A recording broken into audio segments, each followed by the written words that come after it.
ದೇಶದಲ್ಲಿ 2025ರಲ್ಲಿ ಸಂಭವಿಸಿದ 4.5 ಲಕ್ಷ ಅಪಘಾತಗಳಲ್ಲಿ 1.60 ಲಕ್ಷ ಜನ ಪ್ರಾಣ ಕಳೆದುಕೊಂಡಿದ್ದಾರೆ ಎಂದು ಮಂಗಳೂರು ಜಿಲ್ಲಾ ಸತ್ರ ನ್ಯಾಯಾಲಯದ ನ್ಯಾಯಾಧೀಶರಾದ ಜೈ ಬುನ್ನಿಸಾ ಹೇಳಿದ್ದಾರೆ.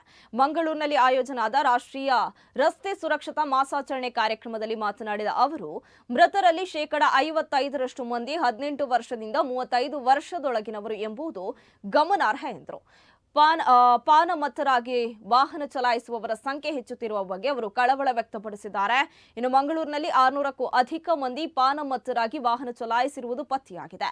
ಸಂಚಾರಿ ನಿಯಮ ಪಾಲನೆಯೇ ಜೀವನ ರಕ್ಷೆ ಎಂಬುದನ್ನು ಪ್ರತಿಯೊಬ್ಬರು ಅರಿತುಕೊಳ್ಳುವುದು ಬಹುಮುಖ್ಯ ಎಂದವರು ಹೇಳಿದ್ದಾರೆ.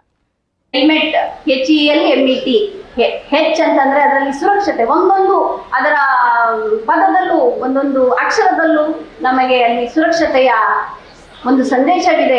ಅದೇನಂತಂದ್ರೆ ಹೆಚ್ ಅಂದ್ರೆ ಹೆಡ್ ಸುರಕ್ಷಿತವಾಗಿರ್ಬೇಕು, ಇ ಅಂತಂದ್ರೆ ಐಸ್ ನಮ್ಮ ಕಣ್ಣುಗಳು ಸುರಕ್ಷಿತವಾಗಿರ್ಬೇಕು, ಎಲ್ ಅಂದ್ರೆ ಲಿಪ್ಸ್ ನಮ್ಮ ತುದಿಗಳು ನಮ್ಮ ಬಾಯಿ, ಎಂ ಅಂದ್ರೆ ಮೌತ್, ಮತ್ತೆ ಇ ಅಂದ್ರೆ ಇಯರ್ಸ್, ಟಿ ಅಂದ್ರೆ ಟೀತ್.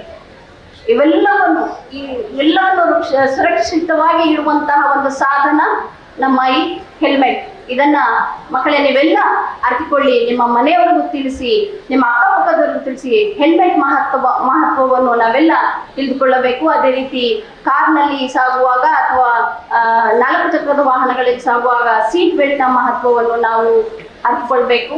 ಹಾಗೆಯೇ ಪಾನಮತ್ತರಾಗಿ ವಾಹನವನ್ನು ನಾವು ಚಾಲನೆ ಮಾಡಬಾರ್ದು. ಯಾರೇ ಆಗಲಿ ಡ್ರಿಂಕ್ ಅಂಡ್ ಡ್ರೈವ್ ಕೇಸಸ್ ಬಹಳ ಆಗ್ತಾ ಇದೆ. ನಮ್ಮ ಈ ಭಾಗದಲ್ಲಿ ಅಂತಹ ಹಲವಾರು ಪ್ರಕರಣಗಳನ್ನು ಈಗ 600 ಚಿಲ್ಲರೆ, ಈ ವರ್ಷದಲ್ಲಿ 600 ಚಿಲ್ಲರೆ ಈ ಡ್ರಂಕ್ ಅಂಡ್ ಡ್ರೈವ್ ಕೇಸಸ್ನ ಹಿಡಿದಿದ್ದಾರೆ.